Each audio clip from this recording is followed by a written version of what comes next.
मी तुम्हाला आहे ना शेवयाची खीर करून दाखवणार आहे। शेवयाची खीर म्हणजे ह्या शेवया आहे ना, ह्या आम्ही घरी केलेल्या आहे, पण तुम्ही आहे ना दुकानात भेटतात त्या शेवया आणल्या तरी चालतील। त्या पण त्या बारीक मधल्या अशा नाही का पाकिटात राहतात, त्या शेवया घेतल्या तरी चालत। त्या शेवयाची खीर बनवायसाठी मी काय घेतलं, हे बघा शेवया, हे थोडेसे काजू बदाम, साखर तुम्ही तुमच्या आवडीने किती पण म्हणजे तुम्हाला गोड लागत असेल तर जास्त घ्या, कमी गोड लागत असेल तर कमी घ्या, आणि 2-3 वेलदोडे घेतले। आता हे बघा इथे आहे ना मी दूध तापायला ठेवलेले।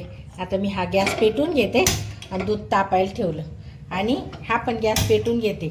याच्यामध्ये आहे ना आपल्याला थोडंसं तूप टाकायचं आहे।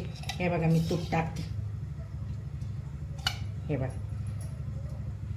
आता हे तूप तापलं का तुम्ही कोणतं पण वापरा, गावरान तूप वापरा, डालडा वापरा, काही नाही का कोणतं पण चालू शकतं। आणि हे वेलदोडे मी आता थोडेसे बारीक करून घेते,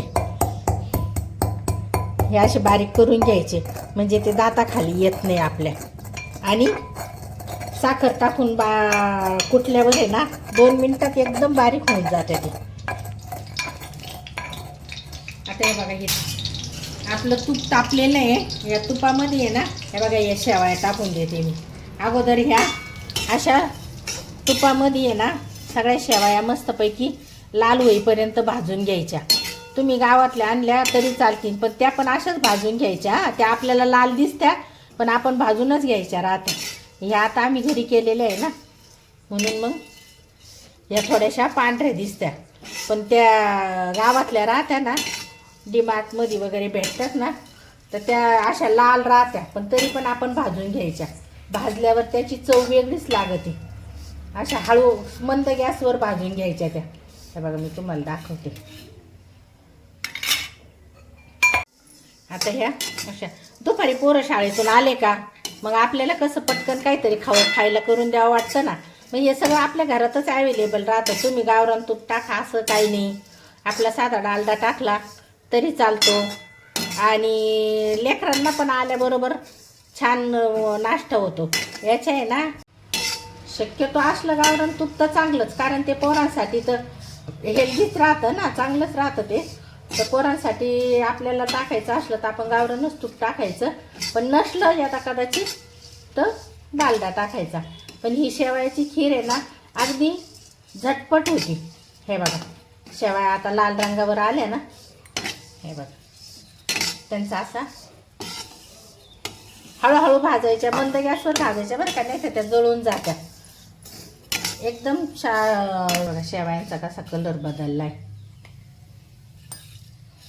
थोडंसं तूप टाकून आणि त्या भाजून घ्यायच्या, त्यांचा रंग बदलेपर्यंत मस्त भाजून घ्यायच्या, थोड्याशा लाल होऊ द्यायच्या। लाल झाल्या ना त्याची चव पण खूप छान लागते। हे बघा अशा या मी शेवया रंग झाला ना, कशा लाल कलरच्या झाल्या ना त्या, मी आता त्यांना काढून घेते। हे बघा आता ह्या लाल झालेल्या सगळ्या शेवया मी इथं काढून घेतलेले, आणि पुन्हा एकदा याच्यामध्ये दूध पण तापून झालेलं आहे। आणि आता हे बघा पुन्हा एकदा मी याच्यात थोडंसं साजूक तूप टाकून घेतलेले 4-5 चमचे। हे बघा 4-5 चमचे साजूक तूप टाकून घेतलेलं आहे। आणि हे बघा आता थोडेसे काजू बदाम पण आहे ना, अगदी थोडे असे तुम्ही तुकडे करून घ्या, असे खलबत्त्यात थोडेसे ठेचून घ्या, काय अडचण नाही। फक्त आपल्याला टाकतोच आपण, ते लेकरांसाठी पौष्टिकच राहते ना, त्याच्यामुळं थोडेसे काजू बदाम टाकायचेच खिरीमध्ये। हे बघा आता आपलं तूप तापलेलं आहे, त्याच्यात मी हे बघा काजू बदाम टाकले। हे बघा थोडासा असा काजू बदामचा कलर बदलत आला का लगेच त्याच्यात आपण, तर मी थोडासा गॅस फुल केलेला आहे बरं का। हे बघा आता हा काजू बदामचा थोडासा कलर बदलला का त्याच्यात आपण, हे बघा हे दूध तापलेलं आहे ना, हे बघा, आता हे दूध आपण टाकून घेऊ. हळूहळू टाका आणि दूध उकळलेलं राहतं ना, तोंडावर वाफ यायची हे राहते बरं का. तर थोडं थोडं दूध टाका आणि याच्यामध्ये ते दूध टाकलं ना तेव्हा त्याच्यात थोडंसं असं पाणी टाकून घ्यायचं. हे बघा, थोडंसं पाणी टाकून घ्यायचं आणि आता त्याला उकळी येईपर्यंत थांबते मी. आता त्याला उकळी आली का, आता इथं दूध आणि पाणी याला उकळी आलेली आहे. याच्यात हे बघा मी वेलदोडा टाकून घेतलाय.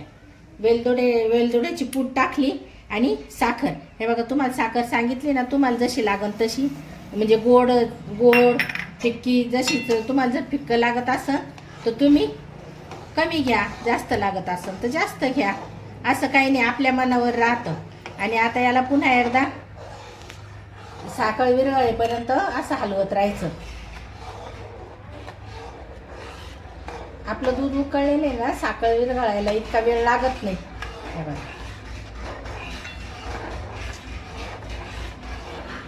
हे बघा, आपलं दूध उकळलेलंच होतं, त्याच्यात साखर टाकली, गरम असल्यामुळं त्याला पटकन उकळी आली. हे बघा, उकळी आली का लगेच त्याच्यात अशा हळूहळू हळूहळू हळूहळू अशा शेवाळ्या टाकून द्यायच्या. एकदम सावकाश सावकाश सावकाश अशा शेवाळ्या टाक.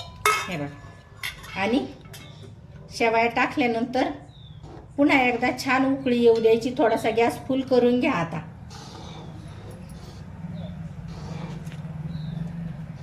हे बघा, हे बघा, आता उकळी आली आणि त्याच्यात शेवाळ्या पण टाकल्या. आता या फक्त 2 मिनिटं आपण झाकून ठेवायचे आहे, कारण दूध आहे, दूध लगेच ओतू जाईल. फक्त गॅस कमी ठेवायचा आणि फक्त दोनच मिनिटं त्याला उकळू द्यायचं. हे बघा, 2 मिनिटं झालेले आहे आणि हे बघा, छान उकळून पण झालेले आहे आणि आपली खीर पण तयार झालेली. हे बघा, खूप छान अशी आपली शेवयाची खीर तयार झालेली आहे. ही खीर पोरं शाळेतून आल्या आपण लगेच 5 मिनिटात तयार करून देऊ शकतो. इतकी छान अशी सुंदर अशी शेवयाची खीर तयार झालेली आहे. अशीच खीर तुम्ही पण करून बघा. हे बघा, झाली. हे बघा, आपली शेवयाची खीर तयार झाली. तर अशीच ही शेवयाची खीर तुम्हाला कशी वाटली, व्हिडिओ आवडला असेल तर व्हिडिओला नक्की लाईक करा, शेअर करा आणि चॅनल आमच्या प्यारी लक्ष्मी आणि फॅमिली या यूट्यूब चॅनलला सबस्क्राईब करा. धन्यवाद.